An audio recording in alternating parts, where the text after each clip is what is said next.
Welcome back. You are watching The Core, coming to you live from Channels Television Studios in Abuja. And we're discussing women in politics.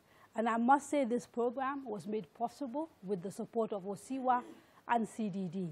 Now, don't forget you can take part in this conversation by sending your comments using the channel's Twitter handle or my own personal Twitter handle. Both are shown on the screen. Distinguished Senator Binta, let me turn to you. Again and again, we're hearing that the structures of the parties are not designed to allow for full inclusion of women.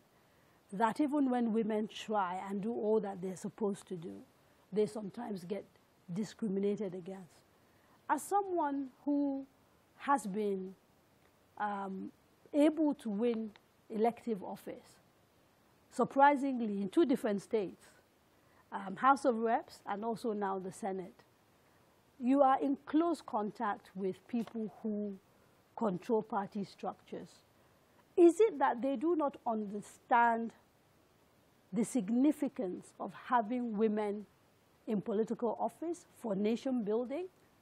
Or what is it that is not inducing them to do the right thing?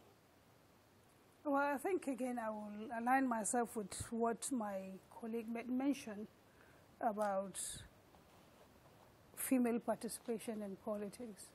And it depends on the woman who wants to contest election and how does she wants to contest election and when. Is it visible for her to contest election? Again, her community, what is the overview of her relationship with her constituents that she wants to represent in the either state or national assembly. Those are the kind of a thing that you need to sit down and count the costs first before launching into any elective position you want to take. Yeah, there are issues that are impeding, standing as an impediment for a woman when she wants to run, because at that point in time, they believe that politics is squarely a men-dominated activities, not women.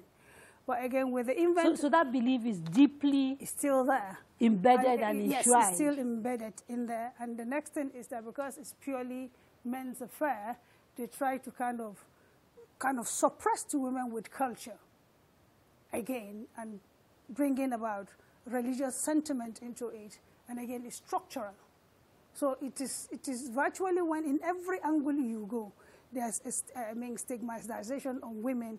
But like me, I normally tell any woman that cares to, when do you think is the appropriate time for you to launch out? And sometimes you looked at some wants to go into the National Assembly, when obviously they can start with the State Assembly. Some, again, instead of them standing on the local government, they want to start with the state. So that's why I said you have to start to count the cost first. Understand the people that you want to go and so building from the grassroots, so there rather must than be launching a grassroots interaction. Let them know who you are, how they can, just the interaction with your constituent is very fundamental. And again, like the APC, when they came in with the constitutions, they virtually tried to bring more women into executive position. Like in every angle you go, within the ward to the local government and state, you have, and each of it has about 27 executives. You have a minimum of 5, a maximum of 13. Okay, we're going to get a chance to actually look at both the PDP and the APC's manifesto and what they say about female inclusion. I'm not too sure that what we found is exactly I'm talking about the process, bringing women on board on executive position of the political parties. Okay. I think we have to get that thing right. Right. Okay. Yeah. Anyway. Okay. So yes, there's the lady who was in green. Yes, please. Okay. My name is Honorable Gunan Adingi. I'm a member of the Benue State House of Assembly, and I represent Buruku. One of the things, in addition to what everybody is saying, that is a very important factor that women must remember, is that in every political party, there are gatekeepers. And you must not forget that. There are people who choose the structure before the party itself structure is formed. We can't kid ourselves about that. I've won election in 2010. I wasn't given that election because of gatekeeping. I went to court 2 years, 8 months before I collected that mandate. I went back in 2015. I knew that there had to be gatekeepers. In 2018, now, I went back to contest, and they refused that I would not contest. And they made sure, with everything that was available, buy the form, do everything, I still didn't get that party ticket.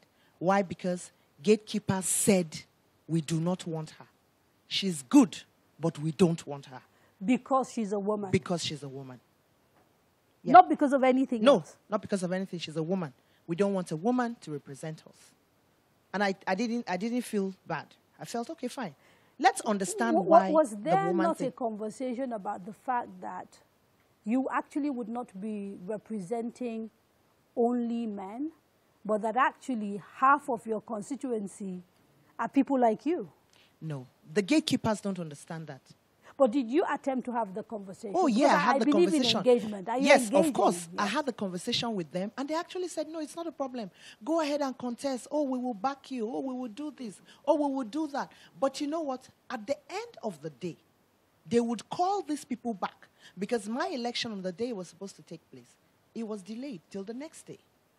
And then they will say, on the day of that election, they will have a secret meeting where you are not involved.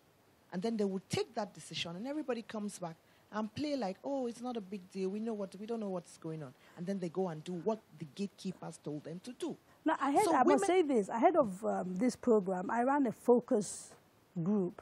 And part of the feedback that we got is that late-night meetings, as well as a few other bits and pieces that happen within political parties, are part of the strategies that are used absolutely. To exclude women. Oh, and absolutely. You're confirming that this is indeed the case. Secret meetings in the middle absolutely. of the night. Meetings that go on without them calling you. So women need to understand also a strategy to counter that. For me, what I do is that I have people that tell me when those meetings are going on. In fact, I walked into one. Oh, yeah. So all these issues for me at the end of the day will be, what will be the women's strategy to counter it? Because the men already have a strategy. I tell you something. We're in 2019. They already know who they want to field for election in 2023. That's the truth. And okay. Let me give someone else an opportunity. The lady in red was raising her hand as well. I'll come to you, I promise. Thank you very much. My name is Amina Khair Ibrahim Bibi Farouk. And I think my own is a bit different from a lot of the narratives here. To be honest with you, I found it like smooth sailing. Actually, I was even invited. A letter was written to me by my constituents to come and contest on their behalf. Just quickly, I want to do something before you continue. The first lady that spoke, which party are you? PDP. You are? I am PDP too. And the lady who spoke on the other side? PDP. Okay. Do we have any APC women in the House? We do. Okay, so we will get to you as well. I want to just make sure we have a balanced narrative going on.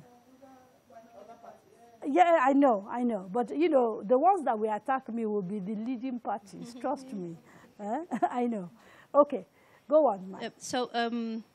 I think, like the speakers have said before, you use your political pedigree, obviously, and you work with your community and make sure that the work that you do with your community... So you were invited, you said? I was invited. Actually, they wrote me a letter asking me to come and contest on their behalf, even though there's an incumbent on the seat from the same party. So... kindly move your mic. Yeah, that's right. it. So